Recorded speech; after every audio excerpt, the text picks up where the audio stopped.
Okay, okay. Fact number 9, dream destination. I have a lot. Yes, I have a lot of dream destination. Ano kasi? Ako kasi si Dora the Explorer. Hindi, joke. I really like traveling kasi. So, my top 3 na dream destination are Hawaii, Egypt, and Germany. Hawaii kasi I really feel like para lang siya Philippines, pero parang mas maganda. I mean, mas maganda in the sense na the healthcare doon, I think mas okay.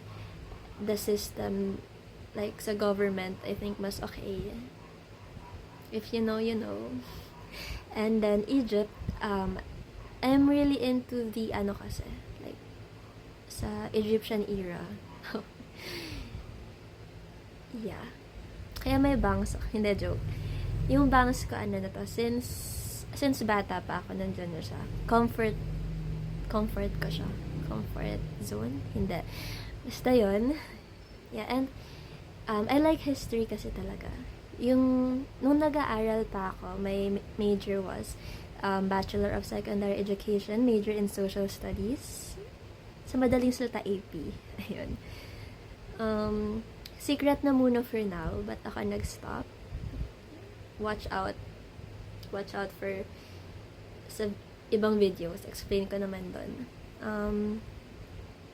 Yan. I'm into history.